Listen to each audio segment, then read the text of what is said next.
Hello everyone! Have you ever heard about the legends of Roro Kidul?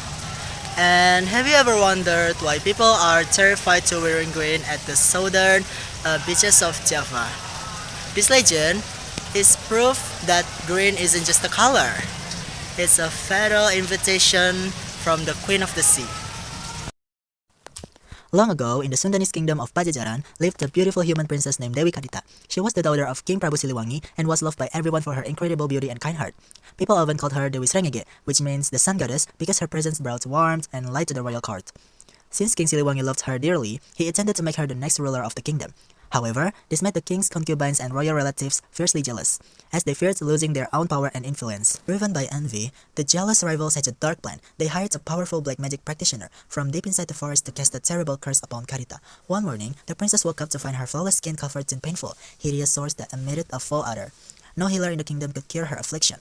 Taking advantage of the situation, her rivals manipulated the heartbroken king, convincing him that Karita was cursed by the gods and would bring ruin to the kingdom. Devastated and pressured by his advisors, King Silwangi made a painful decision to banish his beloved daughter from the palace. Stripped of her royal status and suffering in immense pain, Karita wandered alone through dense jungles and overlooked mountains for days. Exhausted and near death, a mysterious whispering voice guided her to the southern coast of Java. Standing at the edge of a high cliff and looking at the roaring waves below, Karita felt an irresistible pull toward the ocean.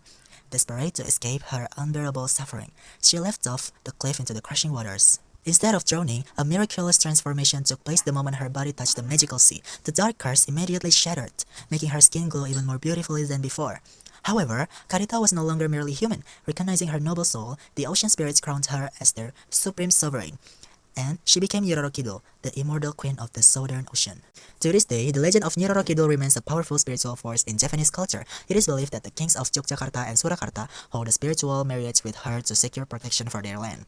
Even now, visitors along the southern coast of Java are strongly warned never to wear green near the ocean, as green is her sacred color, and doing so might tempt the queen to drag them into the depths to join her realm.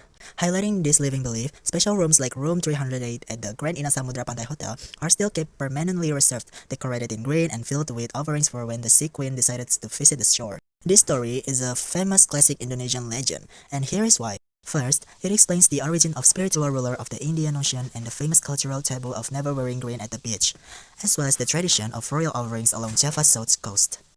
And the setting is completely real. It takes place on the southern coast of Java, specifically famous spots like Parangtritis Beach and Pelabuhan Ratu, which you can actually visit today. And then, the story teaches us powerful lessons about resilience and karma. Even when Princess Karita was betrayed and exiled by her own family out of jealousy, she found her ultimate strength. It warns us against envy and cruelty toward others. And lastly, of course, there's intense magic involved. Princess Karita was struck by a dark black magic curse that ruined her skin, but when she plunged into the ocean, the water instantly healed her and transformed her into an immortal ocean deity with supernatural powers. Personally, do I believe this story literally?